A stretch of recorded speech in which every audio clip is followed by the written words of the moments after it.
Nei musika le wauli ina utula email time le Tautua le siufonga o le siuleo o le siufonga le Samoa o le tatu Tautua Samoa Capital Radio mai Wellingtone e se me ana whaasara longa mai Samoa Neilan Tautua Masani me le asunga fua ea ma le aso tofi vai aso te tasi ea e manatus o loo solonga le rime umalava i le lava singa fu el tatu tunu tiu te whea mga ruenga o whea lava ia se vai panoa nei e tulimanu le laulangi o loo alalam papa awe lo tatu tunu ia e eide tan tununga Tautua si fonga lo mua o loo malutia le tua ia lo toso i fua malo tatu wala ia ai e le nei teimi le ua te ele tu lai tasi teimi Samoa, ia manatu e teimi tusa tātou ma New Zealand, ia ai vale masalo pe e tolu i tu lai vale ma Ausitalia, ia pe whafoi, ia ai ese manisi atunu o le aso sāle ni Amerika,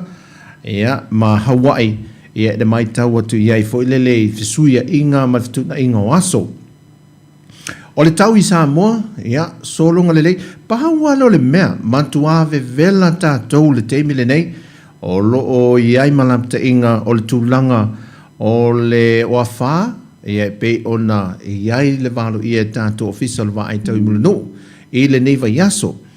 Ui la vai lea, e whaafitai la vai lea tua, a mata mai ana pō, mata mai la fiafi sau le pō na pō, nei le tai au o mai la ouli, e mā losi la le savili.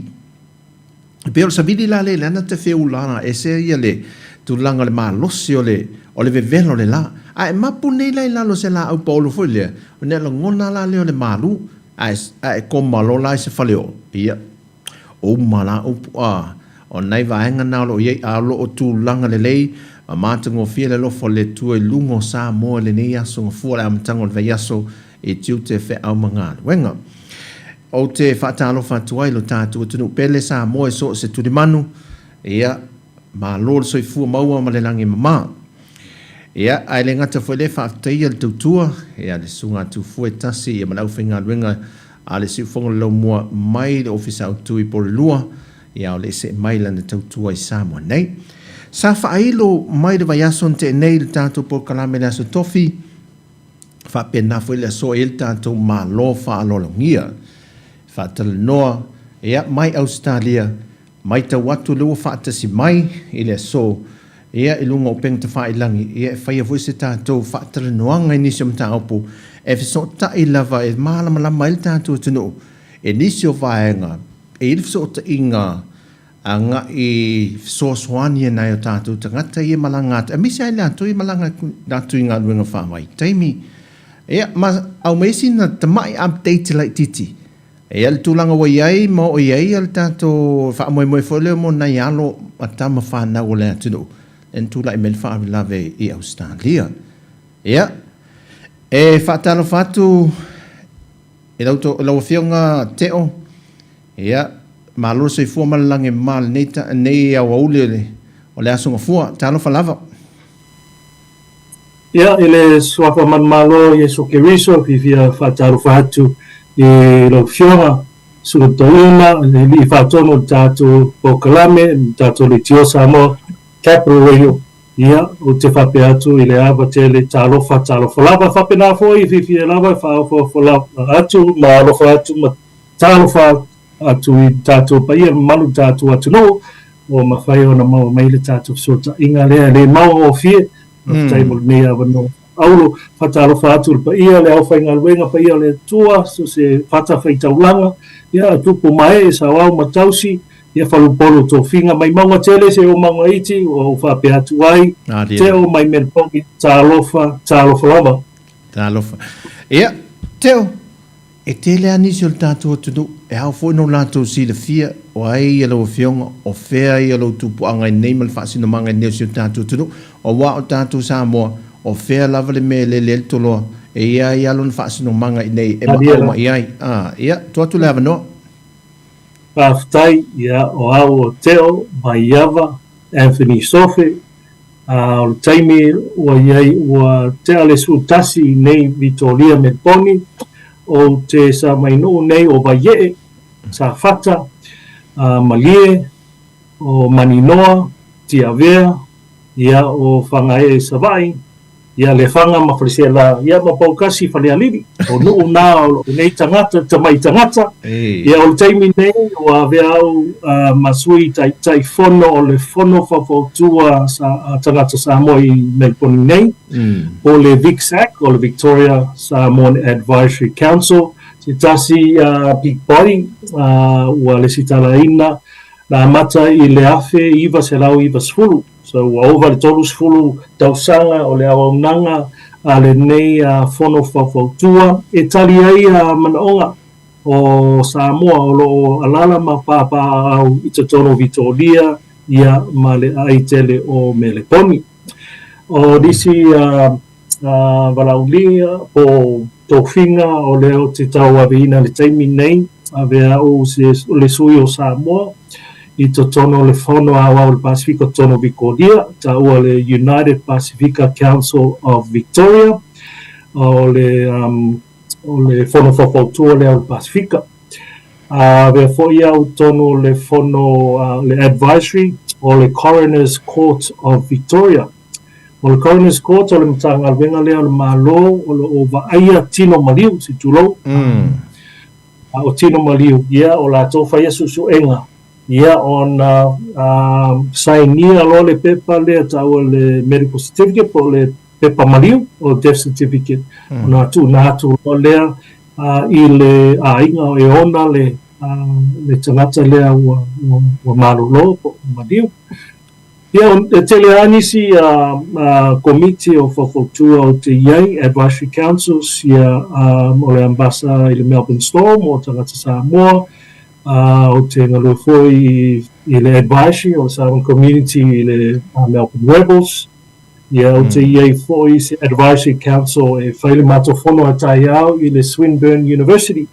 Nā e whaise matofono, so i tele nisi tūlanga o te loto i le kalisia asofitu toi whio mai i Karen Downs. O rea te toina whaabu o le kalisia, ia ma le kalisia nā no u iai i le awhi i wasilau i wasfulu.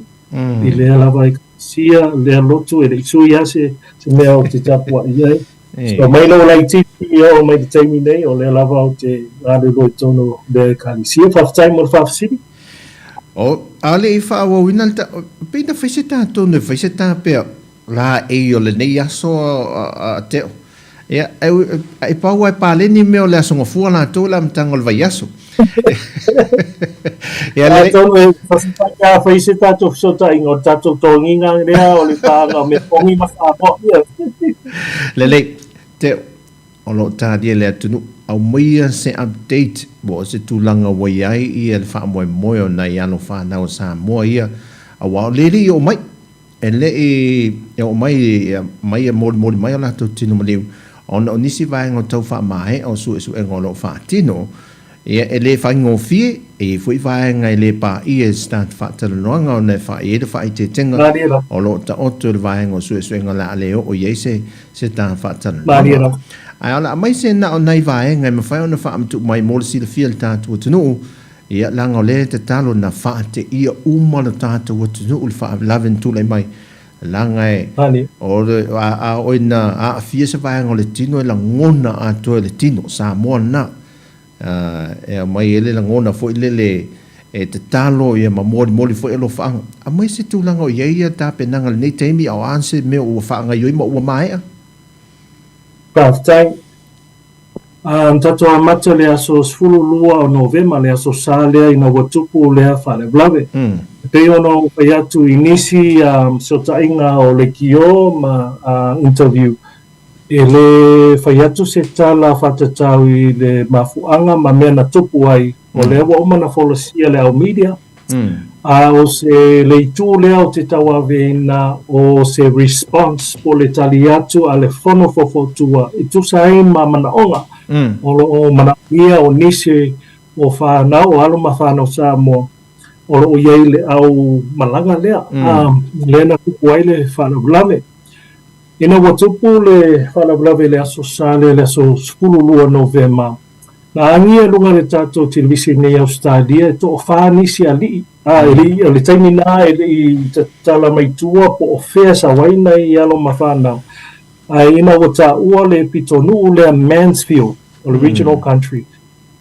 Pe e toro I tū le mamau mai le aile o me poni, whaisinga mamau. Na o mawho whau talo sia e leo se Pasifika. O tō tele le au ngā lue whaavai taimi, seasonal workers, mai le Pasifika.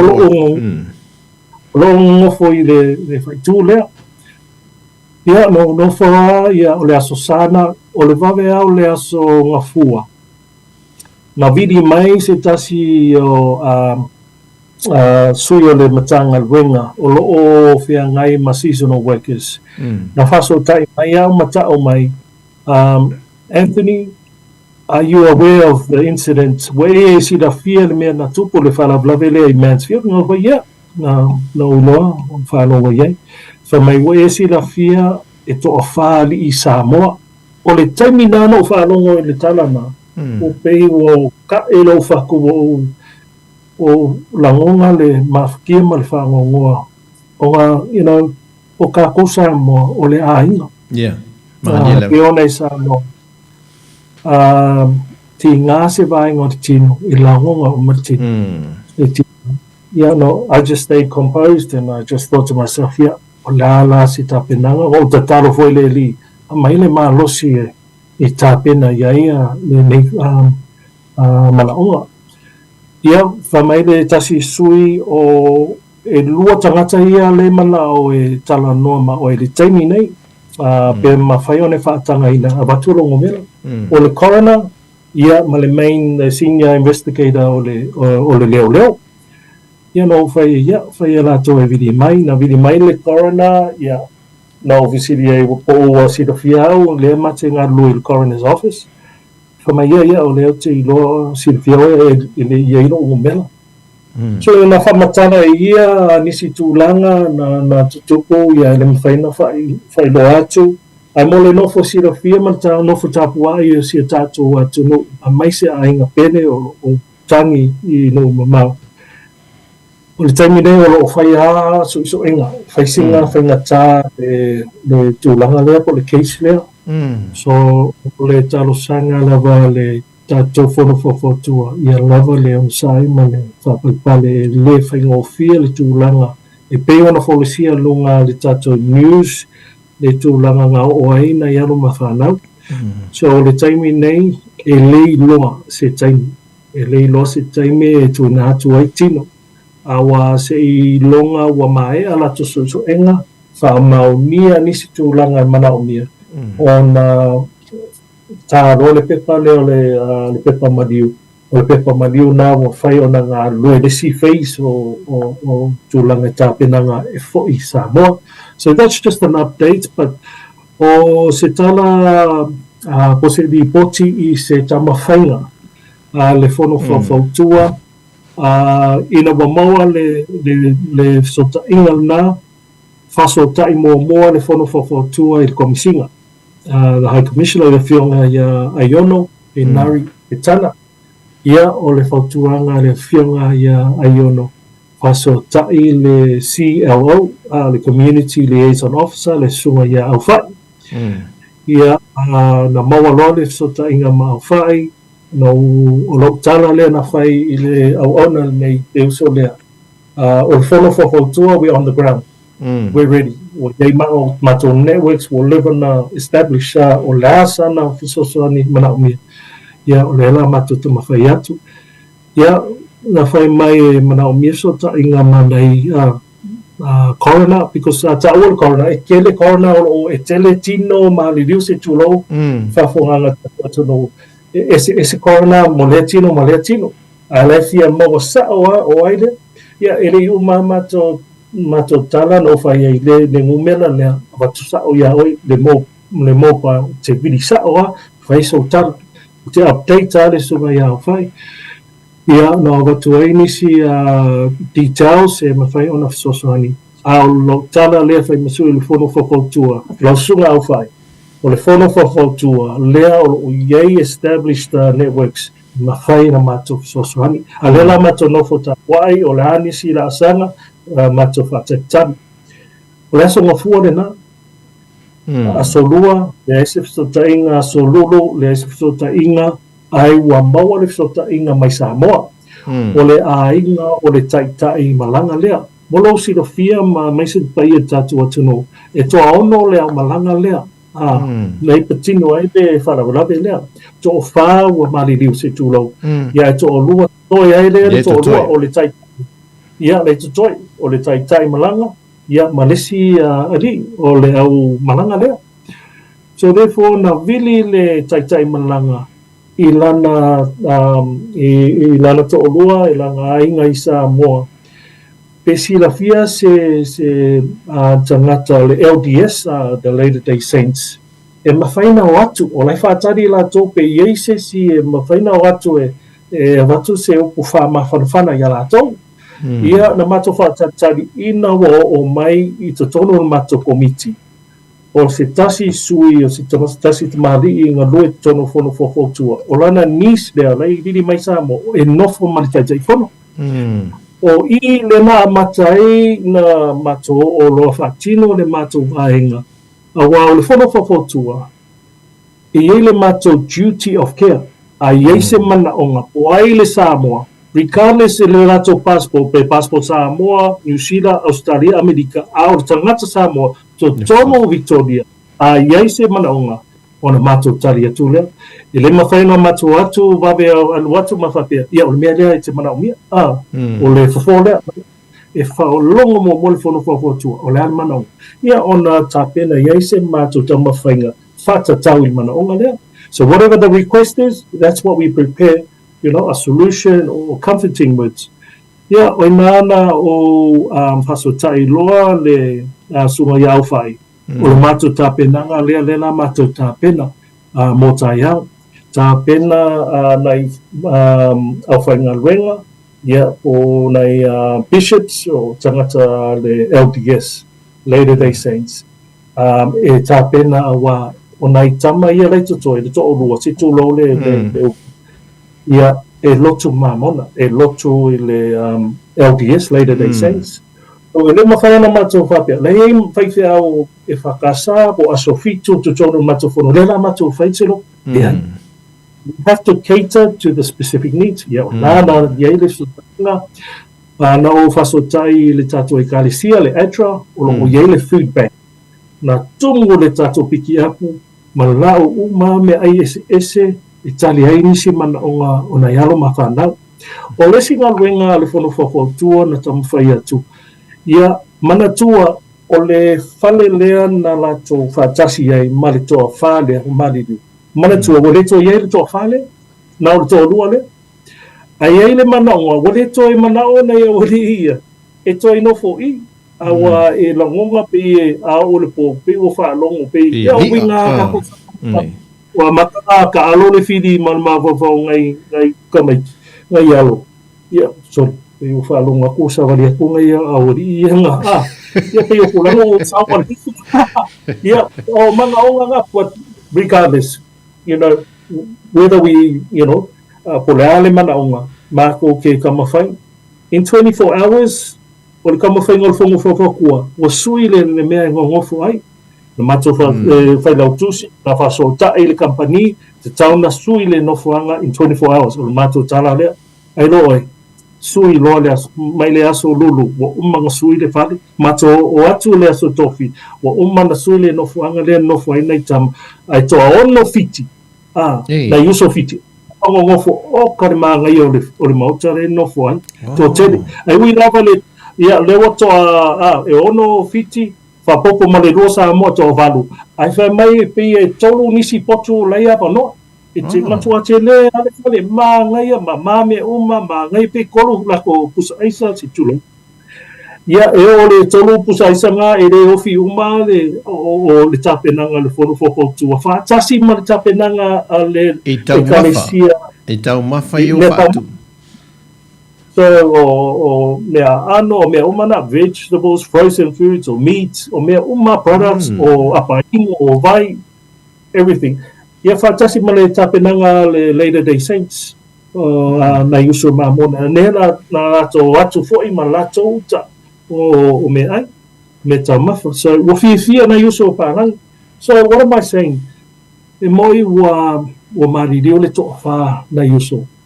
A lea wa maua nisi uso to ono e whapopo i le lato mawhtanga lea o lato maua foi se la ngonga fau se whamana whananga fau i le lato mawhtanga. So e le whapito a ngafa se mātou tautua. A whai wa iei nei fiti uso o me umanama utou o le whale lea o a inga lea. Ia whai se na whai le mātou tarama nei uso no whaso tai loa le senior sergeant pe yeise leo e mawhai ona escort mako i le nofuanga lea lena tupo ele whalau. Ai wa ute ia e le ituli mai e le senior sergeant po le sākingi lea sesi tangata leo laro i fo ia. Na sāwari senior sergeant malana tā wale atono na maua inisi i lunga le live. sa wale leo tai le mato malanga anga ia tu no fuanga le e pe se fulu minute le mamao mai le ayo Mansfield le na tu puai le fala vla ia na tau fi mai le leo le si pito le awala ia nge ia ngai mai dunga le ainga ia ona vai atu le tu mai na mato tawa te o tu puai si fala vla mo fi ia so mato o atu ina mo le si do fi pe anga i lunga le ainga ia e fōringa mai a sawa ele mawhai e ke ai lunga o ngā pi o loa le anga a whai e te sawa te lele ai lunga pāloa ma le lao ia pe o tūlanga na o le whautuanga o le tualalo fōi o alo mawhanau e malanga mai mo ngā ruenga whawai taimi e se awala Australia pōngi sa i mori a mai se regional maga o mialo haipim le haipim e whaanga ia i loa foi ia i loa whaitau science o le awala, road science. E ta o mamau ai, o le la pi o le awala si tulo. So those kind of safety rules, I think mana o mea le revise i to tono se induction o tangata whainga ruenga e o mai nei ia nātu i loa. E se le laisenge e mo ia e whatanga ina le laisenge Australia, Samoa i nei Australia. Ai pei o le itu lea ia tata o mana tua. Pei ngata Samoa le tolus fulu pe fast fulu kilomika. A o nei Australia e o le se lau se fulu le sawa awala. A le awala le na tupu ele whala blave, se lau kilomita. So a whai e le masani ai nisi i awala nei, a maise le pongisa, a maise le loa masani i sign, road signs. Ia e mawhai na tupu ele whala blave. O te reo se tala i mawhang, mo umanga ngia lunga de ni. Ai, se a vea le mea lea watupu, o se whea o le whono whawhautu ai nei Victoria. A vea mo le sona le ngata o nei whanau o le ngā buenga whawaitai, seasonal workers. A mātou fwoi i nei. A wā e whaumei la vevea i nunga awala, maririu e tangata pe ova le lua se lau, le masifulu tangata o maririu, i le tausanga nei. So, se mea masangi ngā kupu, ai pei ngā ole makamaka ma whapea ia karo whai ngai ainga. Ai lewa tupu loa le mea lea i tātou Samoa. Ia. Nangona lo. O pei ua. I'm close to ia o lango ngalo. Ia pei o tāpenanga ngā, you know, se ta mawhainga. E mawhai ona whisosrani le whono whopoutua. I nei sui mamalu o Samoa, o lo o iai nei, ia manatua. Whaisinga mamau o lo o iai, a mea lai ia le sunga ia the CLO ma le HC po le High Commissioner. Mamau e ese se tete lai ia. Ai whai o lai ia nei Samoa o le whono Samoa and whai ona Sosrani I lea tūlanga. So it hasn't been an easy week o nei le afiafi o te whono ma se tasi sui o le mitangorenga. O le malo o lo iele ko kalake mo le welfare o nei alo mawhanau, Pasifika. Ia o tai au lo whono ma le mingiska o le leo. Ia o le asolulu o lo whono ma sui o le parmengi. So ua whaftai foi i le mato community, multicultural community, o Palangi mai sese. Ia ua whasotai mai, fia awai i se whainga lotu. Ia tūlanga nā le tau tāpena iai, le whono whawhautua i se whainga lotu, i le aso tonai, le sāpati lea o loma nei, le aso lufuru 5 o Novema. Le lava o tau wha maea le tāpenanga o le pokalame, ai lewa maea le aso, whamautu le aso, le nofuanga lea, e whatinoina lea whamoimoi. Mo le nofo si le whiafoi o le tātou awai moa, pāanga tātou le tio. E se senga ia o tāpenanga o whainga lotu.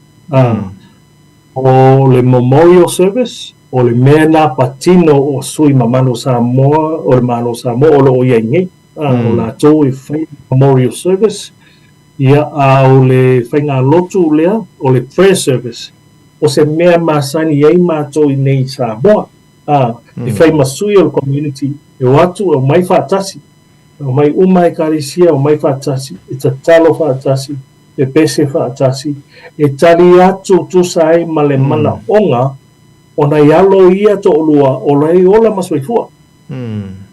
Ale ai se panaunga, e le ngai oile fono whawhatua. So, ile motu le pāo si da fia, e leo le memorial service e peo na masani na tupu ai whalaulawe i nei Australia i nei anu mawhanau o manu i le seasonal work. Le hai, e whaatino a sui mamalo i le lātou tāpenanga a le whainga lotu. O community Samoa e tāpena so se taipi i na watari ai le mana onga lea le to'olua lea. I nei whasiri ngia ngesi po le ale mafuanga o le whainga lotu lea e tali i le mana o ngā o nei whanau. Na whai le mātou tala i na mātou atu, whamai i mana o mia le Later Day Saints. Tuloa le ngutu i au toia tau. I au peo o te rei loa le whasa mo le Later Day Saints, peo le upo whai ngō whianga i a mātou i nei Australia. We call them the Later Day Saints. Leo pa i o asa tai. Ei o nā. Tuloa members o le mai uso me le karisiria. So the Later Day Saints o rātou nei no mātou walaulia e o mai e whaise awa e se ala tō whatinuinga o rātou mea whai tō karisia, tulau le karisia ia e iei whapa ia inga. They have some blessings, special blessings. Ia e kolo blessings ngā whai le asonga mātou o i le nofuanga lea na whaatua nei kuruse. Le na whsosangi mai nisi, pisi nisi Samoa. E ofo mai whsosangi e supply me hia. Ia whaile blessing e ngā ma whainga lotu. Anai uso nei, ia na mātou toi fo i atu lo lea i le maota nei uso nei. Ia toi whaile si whainga lotu ma lese blessings a le Later Day Saints. Ia le blessings lo na tolu. Ia na whai te tono le potu. Le potu lea lei no whai nei ialo ia to lua mamon. O lua ola masoi fuolo, to toi mai lea malanga lea to ono. So again, ina nei whapeta nisi o whaalongo pe o lea mai maulunga le live. O lewa i atu. O whai o malama le karisia Later Day Saints le lotu. Ia mana tu averi wha mo ina ialo ia. O nisi combined services e masani na whatino ina le whono whawhautua. E masani ngā luloi uma whaiwhi aolo o tono ana mātou komiti. E whakasa, me kokisi, a Sofiko, Later Day Saints, AOG, Worship Center. E karesia ese ngā luloi. Me ia tutotasi, manisi tuolanga whapena o aso whiwhia. Ai aso whapenei, o tātou iloa. E le mawhaina sau lesi whaiwhi au, sau whaire, sau ninga o lesi, e le itosa e malamana o ngā lea. Nau se wha malam anga popo una. E tu mabie le tātou atu no o le ase tama whainga, o le mafuanga ngā, o le aunga o le aukenga, o le tali atu, i la tō o toi. Au malanga, la tō manonga. So, o le tāpenanga le sui mamalo o Samoa. E o le malo Samoa o nei Australia. Ia, o le ase rātou tāpenanga. Ia, o le lava e mai umawhai whia, po le ato langana. E le o ai le malo si o le whono whawhotua nena. A le whono whawhotua, e wa ai i mana onga o Samoa, o lo ono nofo i Victoria.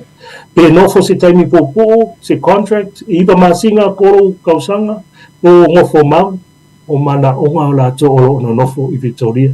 Nau se tau mawhainga e whamarulu, e lea o ia lo po ata mawhainga, e le whape, le tō whamare uta nei lehai.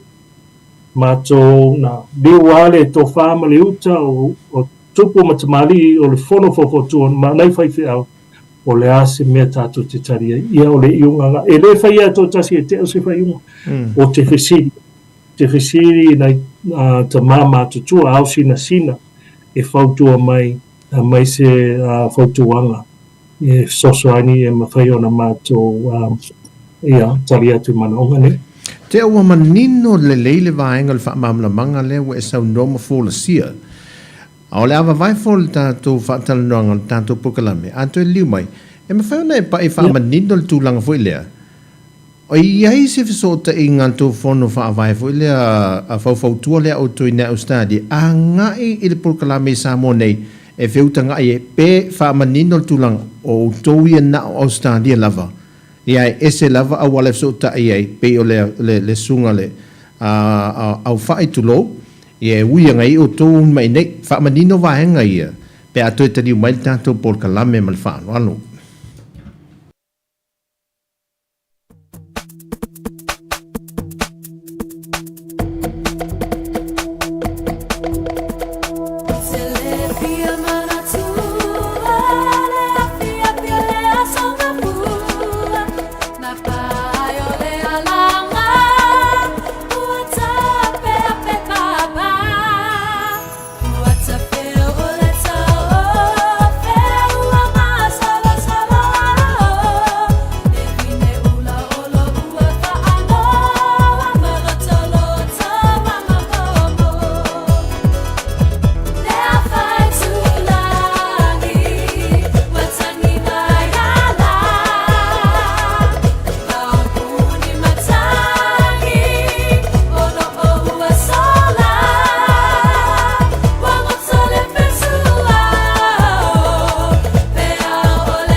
pungisa faapeo na puniti o le la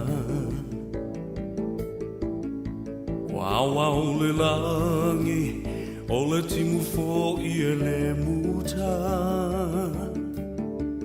o fitilo na muenga o tofai baloi mata fitilo fa i solo wale taua i lona lo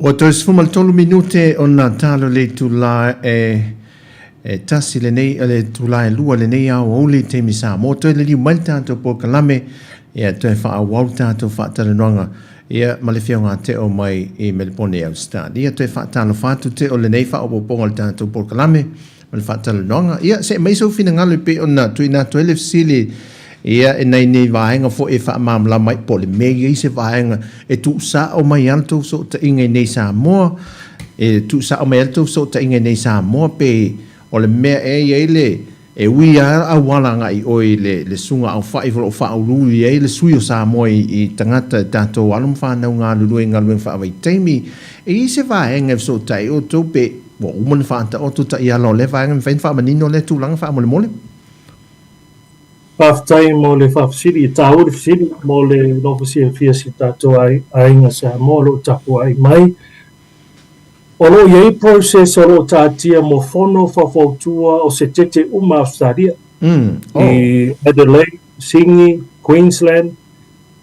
O le point of contact mua sos mana onga i le vā o nei Australia ma Samoa e mua fisota i pe o le mele na fa malamlama i te mosola mua na vili mai ne matanga luenga ia no vili sa o i le komisinga le fionga ia iono he nari e mai se fa se fautuanga o se langonga o le ase mea e mana o mātou te whaia e ngālo loe whaatasi ia mole no Philadelphia o tupe uma e fa tupe ina o macho polo keki ma mea fai o fa moi moi o le malonge o Victoria ma Australia our responsibility i le vau macho ma tangata Samoa i nei Samoa au tangata Samoa i te tono Victoria ma le malo Australia so e tū la le fono i le vale o tangata Samoa lo no nofo i nei Victoria ma le malo au le vau macho ma Samoa e tapa pea le fina ngalo a le High Commissioner ia le sunga ia Aiono au le tūlanga me tau seasonal work ia o le tūlanga na e iei singa vaenga e mawhaina macho whatinoina e iei vaenga e le whaia macho o le winga lo tala a iei se me whatatau i le ngaluenga work related matter or issue e whaso tai la le mua le tangata le seasonal worker le tangata ngalue whaavaitaimi i le lato welfare officer pe a whai o le agency lei whenga wenga iai. A whai o tamaiti lei sau sa o mai Samoa. E ma whai foi na lato sotai i lato welfare officer kampangi. Ia pe sotai uma tama whanau alo whanau a Samoa lo ngā lue le whawaiting seasonal workers pa sotai sa o ia au whai.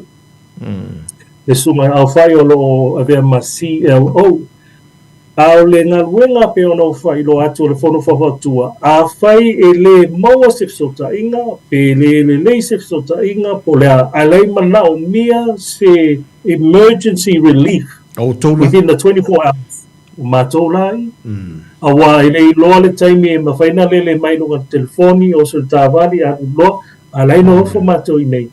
Ia o mātou a mo le nofu sidifia, e le maua ni mātou tutongi. We are volunteers. It's a non-for-profit organization. So, o mato uma volunteers. If I am mato ngaluenga 9 to 5, yeah, I to amato volunteer outside working hours. Fa mapopo le atu no fai fono ma polokam foi projects, consultations. Me umana e fai ele fono fono. So, leo manino la balibaenga o le CLO ma le High Commissioner. Manino foi le macho vaenga i fai.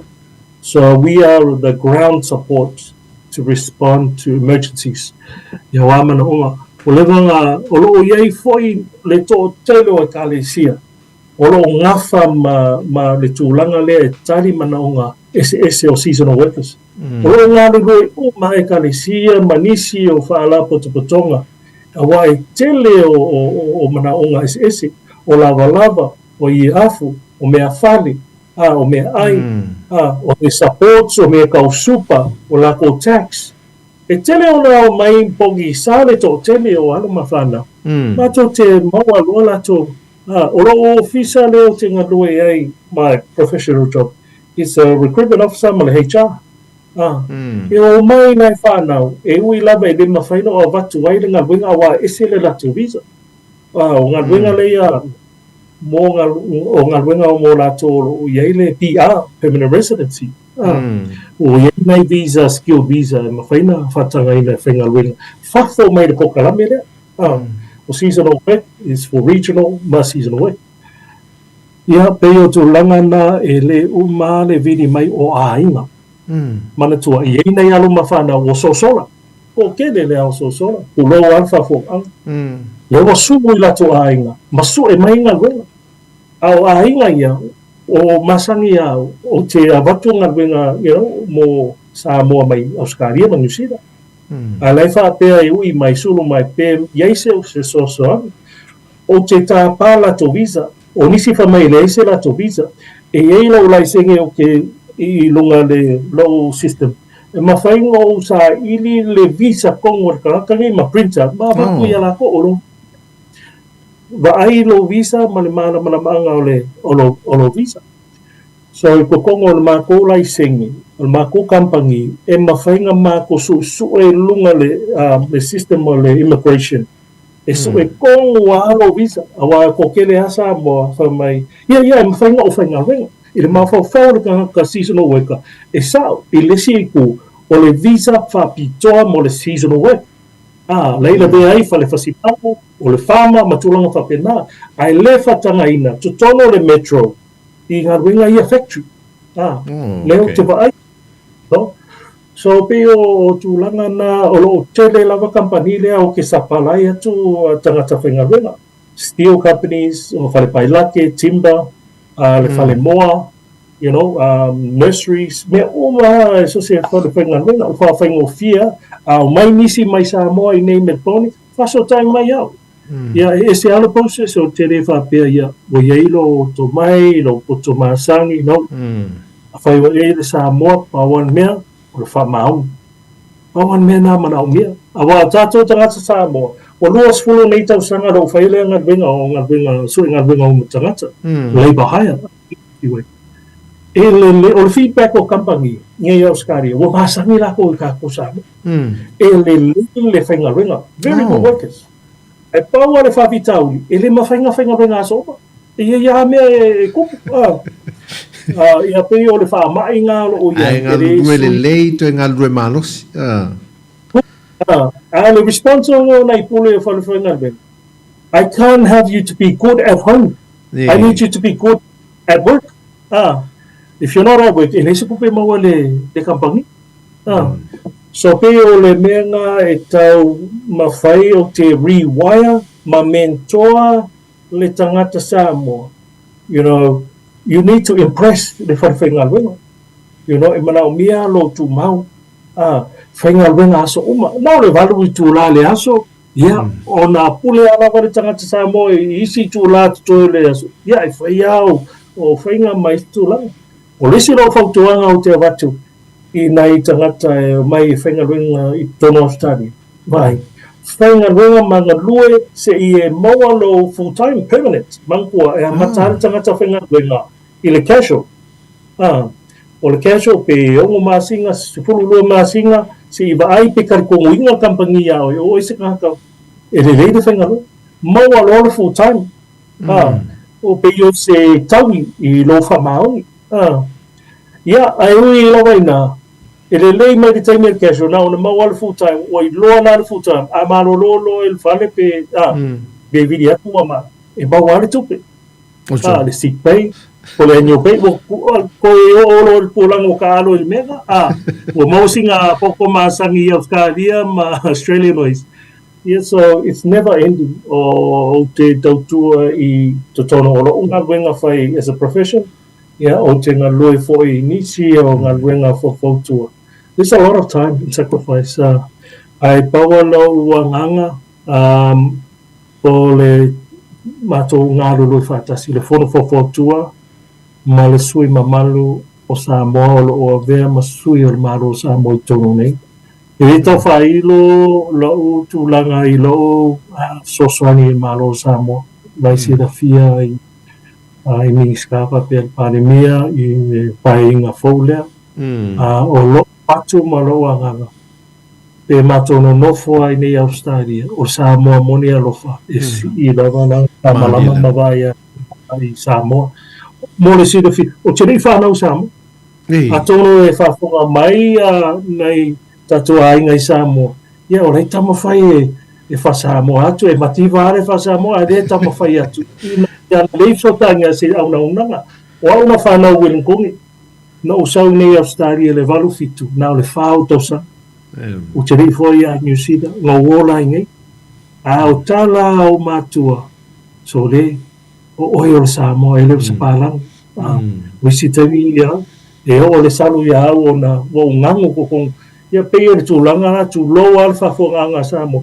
o ngangu kokong o mako whare I lau tuku ai e pe o leo te palau vale lau vale fo I le sa le whaparangi po ai anu le aunga whaparangi o sa nge se ngango pongo whale le kako o Samoa o la inga matai o ainga Samoa au wape ia I try my best you know san o le la e hanu tautua le atunu whawhena I tautua te le iloa whatama so o mena o te tau mawhai But o lo pipi ina I to ina, ma mafuta mana I to ina matutua. fisosoani mai. Iei fo'i lau fisosoani I mea tau fisotaʻiga ma tulaga administration governance ia o lo'o fisosoani ina ito ina matutua. Ia o lea ua se e tuagalo ua pati ma po ma tapu ai. O lea ua o'o ia'u I le tulaga tofi o le taitaʻina o le atunuu. A lea ua maeʻa le latou galuega ua sa tamawhai faufau sia lau nei tamai tagata sia o tamawhai e tautua le atunuu. Tui o tulaga na o le upgrade o se tapenaga o le aso lufulu lima o le aso sapati o le aso tonaʻi nei o lea taunuuina le prayer service a le fono fapotua o le faigalotu lea e fa tino lea I le nofoaga lea I le Shepparton Uniting Church I le tasi fa o Friar Street, Shepparton. O nisi o loo whafonga mai o loo alalam pāpāu I nei. O le si update o le tātou tala lea ua whaso tai e o le mamau I lunga le North New South Wales. Le fono le Tautua mo Samoa, o le fono Samoa I Newcastle, o whaso tai mai. O la tō e Hawaii I le sauninga nei. E Hawaii mai le sauninga nei, e o mai fo I se la tō sosuan. E tau nuu mai le aso whalaili. O na toi malanga le aso sa atu sai ma nisi o tuche fale kalisia ai taunu mai le aso fale nei le komiti po sui mamalo o le komiti o le fono au po le fono fofotua Samoa I Newcastle o Tautua mo Samoa le fionga ia sala Carol o ia lea o le failautusi o le tusi failautusi o le fono lea o lea ua whasotaʻi mai e taunuu langa malanga I nei le aso whalaila. Ia ua telefoi mingi star members of parliament, ia o commissioners, ia pe ona o whai atu te masola, ta iau lo whono mani mingi star o leo leo, I whai se tala na I le tūlanga lea. Ia inga whai pule o isi pitonu o meleponi o lo to tele ai Samoa o whasotaʻi mai Peo le minister, le member of parliament o Cranbourne, tele Samoa lo no nofo. O ia se tasi MP, po member whaipule o whasotai mai po le ase, si sosoani, po le ase mana ua. So, o langonga tangata Australia uma le mele renga tai lea o tai masui mamalo o fono whawhautua o Pasifika.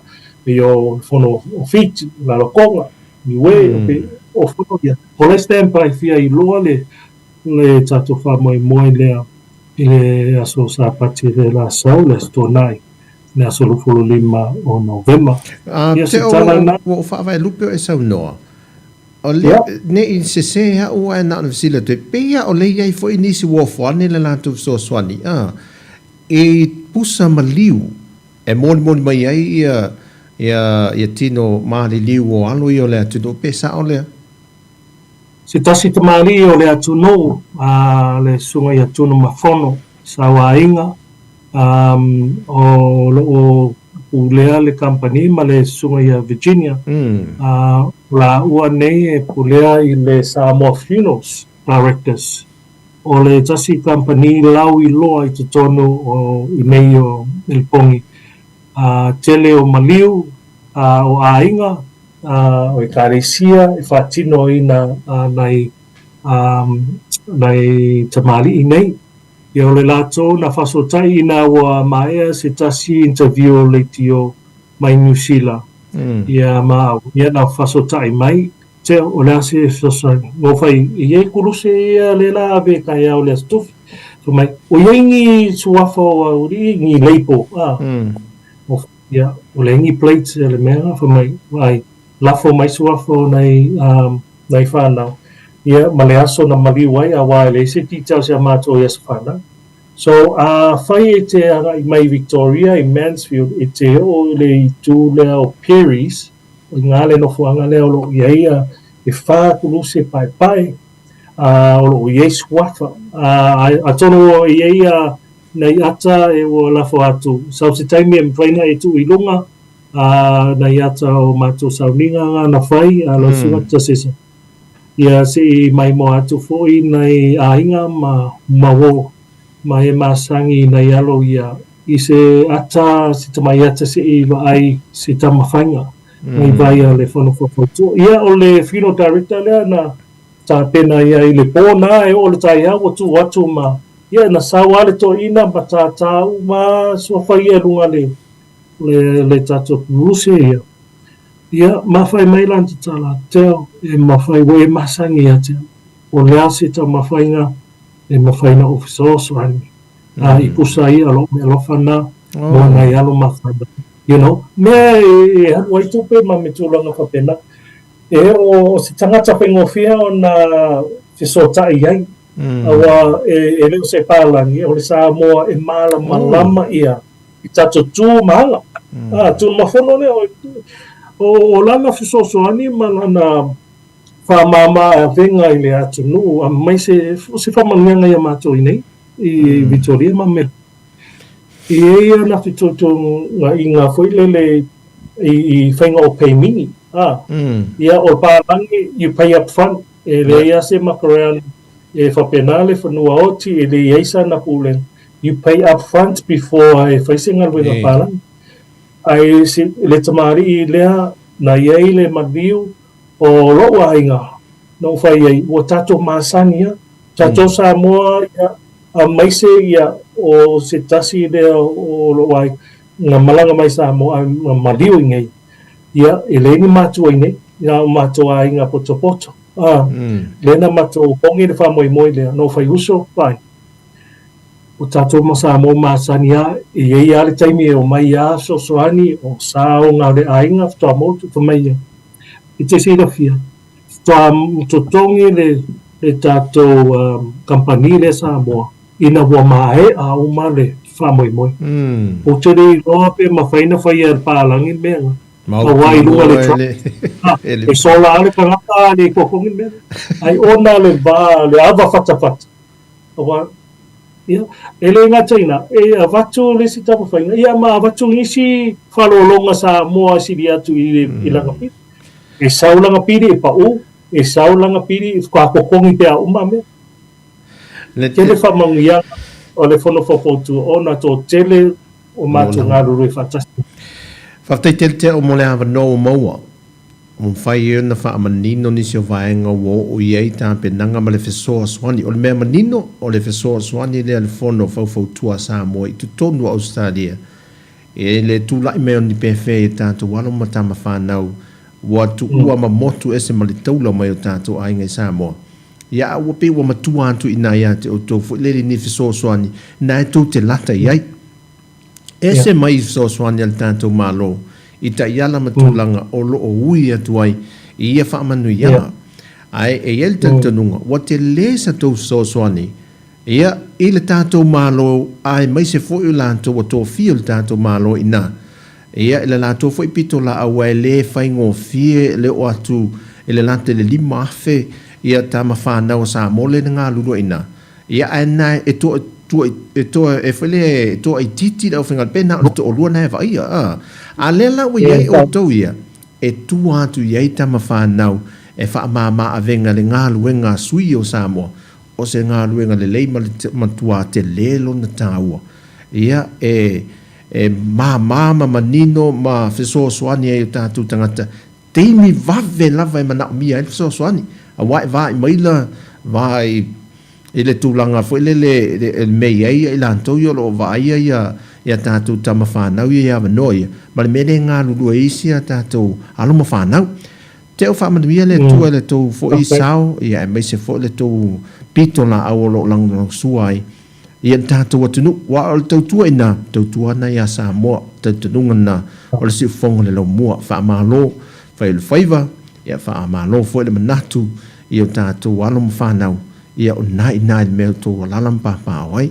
Ia whamnianga le tu ia I lau sunga lo whionga te o male whono whautua ia tātou tangata Samoa ia I le tiute whai pēr molo tau awe pēr ia au nai le tātou. Tunu whakatei mole a wano maua ia manuia nei aso ia pēr whapeo i eise isi whaenga te whisau no ai te o ele I whamai al tāpol kalame.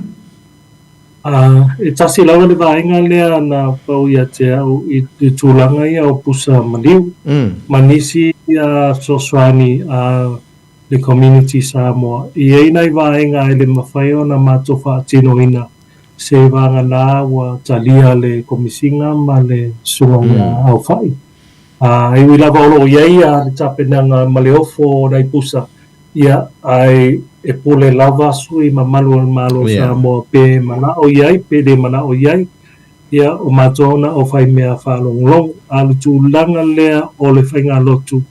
Ia e te tau ona mātou ia ala te tau ona iei o umana avatu le valaulia i le sui mamalu o le malo Samoa le komisinga ia whapea le sunga ia le CLO au whai ia au tūlanga nā o iei uma tūlanga nā o iei ia o le tali o le service lea po le prayer service tali mana o ngai na ialo ia lo soifua mai matotoe mai le amalanga.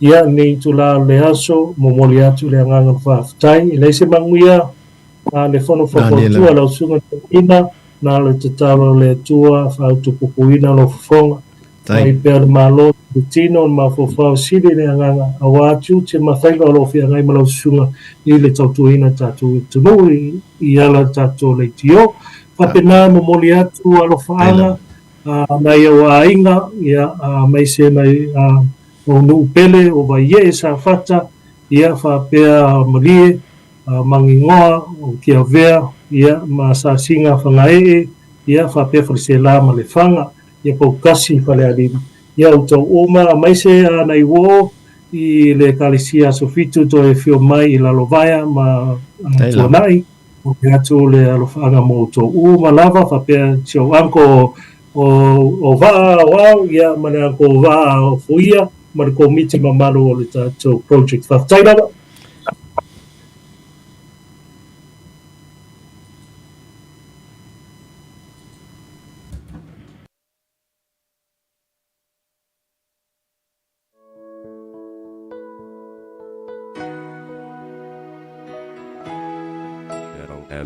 Heavy.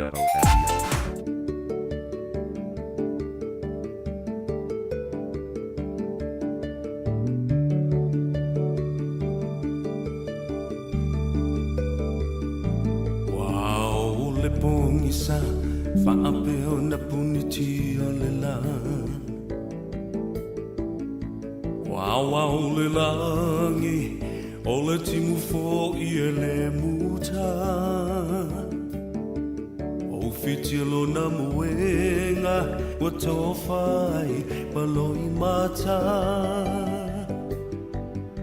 Fitilo fa i solo wa le taua i lona loto Le uso e sauia o le vainu lea e te tau mawhaina Kapu mai e le pauno Le whaamalu lea ua e la ina Ia whaamali e ina Pau o se mea ua au mawaina Whaalango mai I lo utau au e te mapua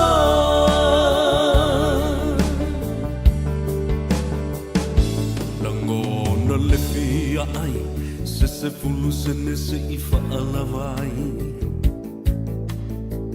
A o se ato whangu Pela vai o se papa mafu Amu ia la salo Wa file mulo na masalo salo Se ia lo famai O lo uola wale mawhai Le uso e sauia O le vainu lea e te tau mawhaina Kapu mai e le pauno Le whaamalu lea ua e la ina Ia whaamali e ina Pau o se mea ua au mawaina Whaalango mai I lo utau au e te mapua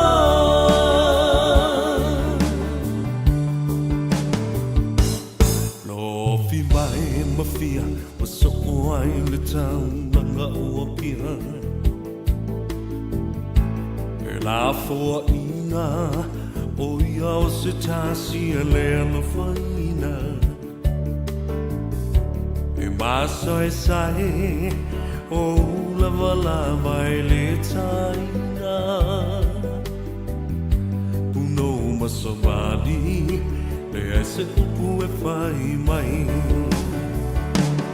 Le usoi sauia o le vai no lea e te tauma faina Kapu mai le pauno le whaamalu lea ua e laina Ia whaamali e ina Pau se mea ua o mawaina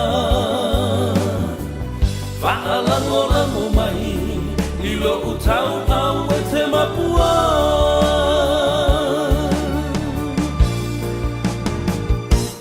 Le uso e sauia o le vainu lea e te tauma whaina Mapu mai le paolo le whaamalu lea ua e laina Ia whaamali e ina Pau se mea ua o mawaina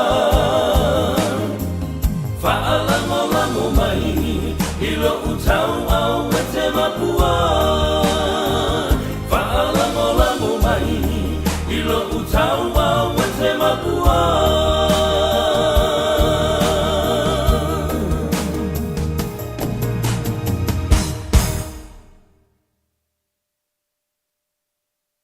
Shadow Avia.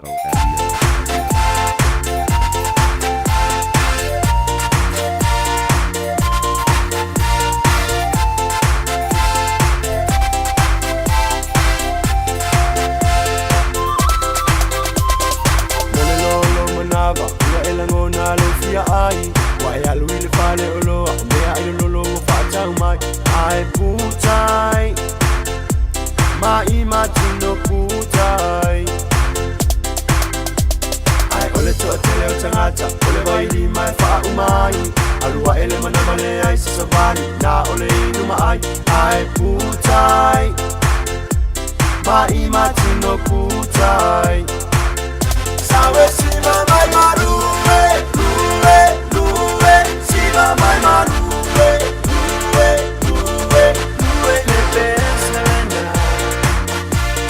Sivaya Avia Sawe Siva Manoruwe Luwe Siva Manoruwe Luwe Nepeselena Masivaya Avia Ayo isi ufulale manaba Olenga oya ua fulai Aka angulu e pei o se wha iri pukalu wani so ai Ai putai Mai matino putai Ai fo ia ole tino puta Pe a e si va marue mai Fa malo estilo masamari Au wale fa aku uyai E te lusi ai Moku ai no fika iai Sawe si va mai marue Luwe Si va mai marue Luwe le peselena Sivaya Avia Sawe Siva Manoruwe Siva Manoruwe Luwe Nepeselena Masivaya Avia Follow my yo vai Follow my yo rima Luelue mai lo ule Kuli kamira sanga e rima Awal songa ngau ni masai oso kuai mama ayo le pese uma ai fukula ayo vai falolo mayo vai falo mayo lima luelue mai lo uli kamira sanga lima awal songa ngau ni masai oso kuai mama ayo le pese uma ai fukula ayo vai mai maruwe luwe sila mai maruwe Nepeselena Masivaya Avia Sawe Siva Manoruwe Siva Manoruwe Luwe Nepeselena Masivaya Avia Sawe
Mali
wish that I could fly away.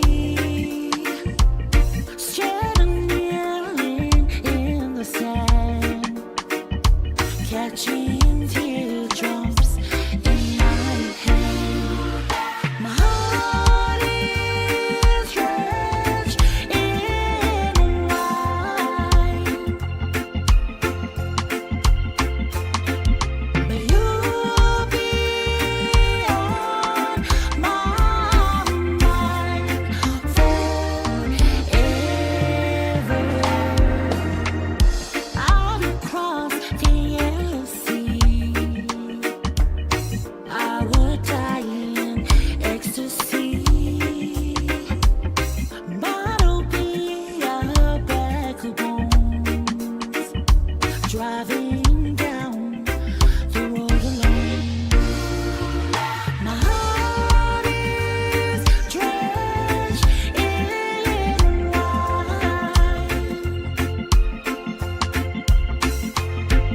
but you'll be on my mind forever.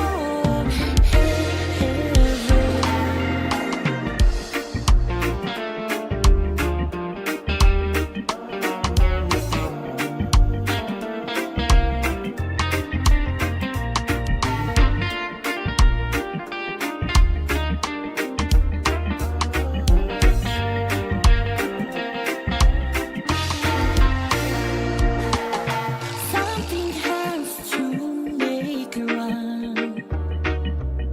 I don't know why I didn't come. Feel as empty as a drum. I don't know why I didn't come. I don't know why I didn't come. I don't know why I didn't come.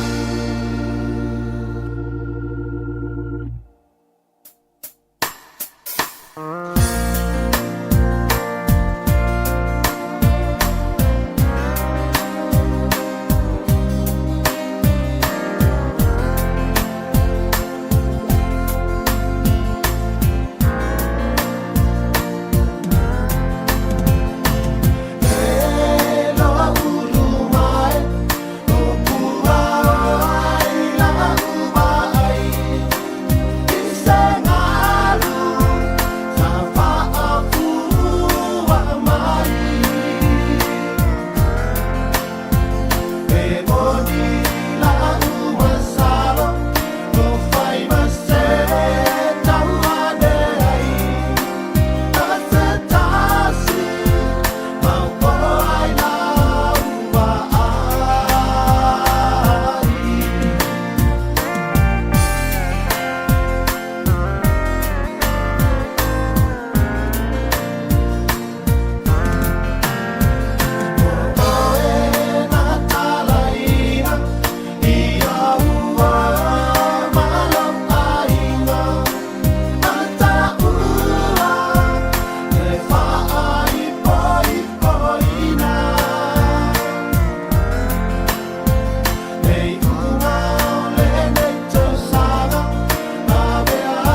fai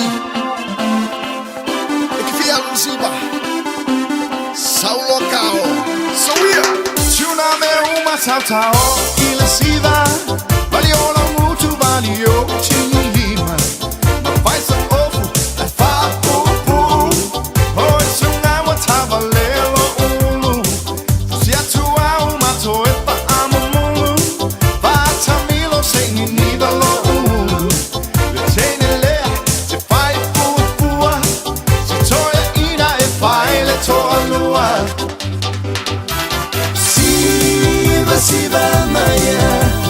Siva maya ia mana ia la Tautua soe Siva solo Siva ilunga malalo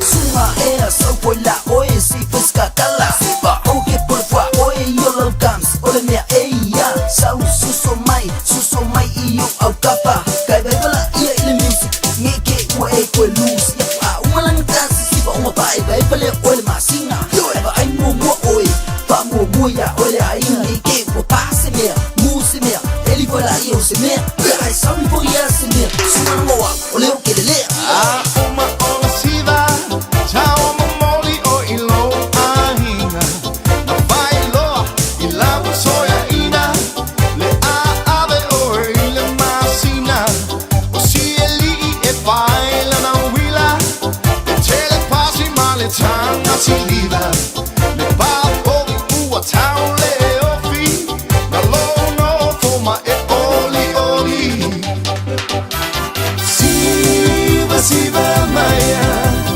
Siva maya ia mana ia la Tautua soe Siva solo Siva ilunga malalo